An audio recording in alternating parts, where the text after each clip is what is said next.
খুব ছোট একটি দোয়া আছে। দোয়াটি ছোট কিন্তু তার বিস্তৃতি বিশাল।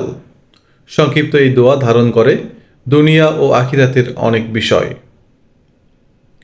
আমাদের দুনিয়ার চাহিদা, আখিরাতের চাহিদা সব কিছুই যেন এই ছোট্ট দোয়াতেই চেয়ে ফেলা যায়। তাই দোয়াটি আমি সর্বদাই পড়তে থাকি।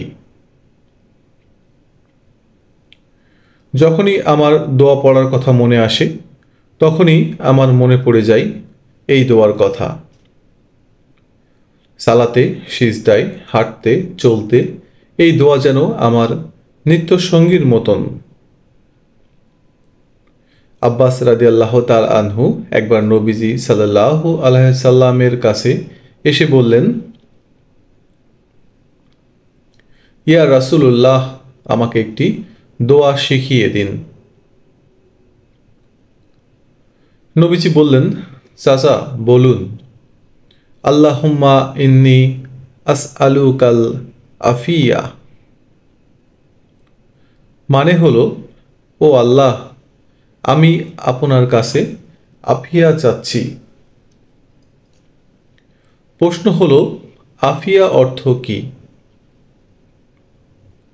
যদি আপনি বিপদ আপদ থেকে বেঁচে যান তাহলে আপনি আফিয়া পেয়ে গেলেন। রোগ মুক্তি এবং স্বাস্থ্যের উন্নতি হচ্ছে, তাহলে আপনি আফিয়াতে আছেন। আপনার কাজে বারাকা আসছে, সময়ে বারাকা আসছে, আয় উপার্জনে বারাকা আসছে, আপনি আফিয়া পাচ্ছেন। আপনার সন্তানের উপর থেকে বিপদ চলে গেছে, তাহলে আপনি আফিয়া পাচ্ছেন। এমনকি আখিরাতে আপনাকে ক্ষমা করা হলো, সেটাও কিন্তু আফিয়া। এই ছোট্ট দোয়াতে আব্বাস রাদিয়াল্লাহু তাআলা আনহুর মন ভরল না। তিনি ভাবলেন, এই দোয়া তো খুবই ছোট, আমার আরো বড় দোয়া চাই। অনেক কিছু সেখানে একসাথে পাওয়া যাবে।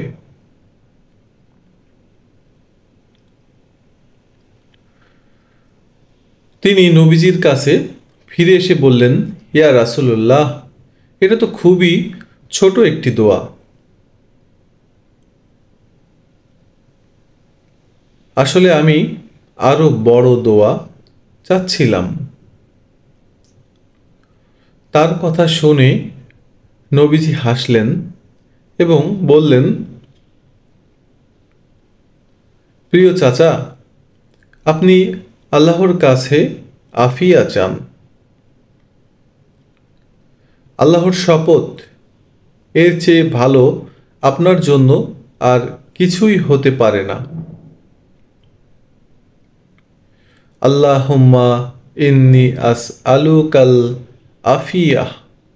খুবই ছোট দোয়া, অথচ ধারণ করে আছে কত বিশাল জিনিস, কত বিস্তৃত বিষয় এই দোয়ার মধ্যে আমাদের জন্য রয়েছে। আমরা যারা দুনিয়ার দুঃখ কষ্ট হতে বাঁচতে চাই, আমরা আল্লাহকে বলতে পারি, আল্লাহুম্মা ইন্নী আসআলুকাল আফিয়া। সন্তান সন্ততির ভালো চেয়ে আল্লাহর কাছে বলতে পারি, আল্লাহুম্মা ইন্নী আসআলুকাল আফিয়া। রোগ থেকে মুক্তি পেতে আমরা আল্লাহর কাছে বলতে পারি, আল্লাহুম্মা ইন্নী আসআলুকাল আফিয়া। আয় উপার্জনে বারাকা পেতে আল্লাহর কাছে বলতে পারি, আল্লাহুম্মা ইন্নি আসআলুকাল আফিয়া। জাহান্নামের আগুন থেকে বাঁচতে সুন্দর মনোরম মনোহর জান্নাত লাভের জন্য বলতে পারি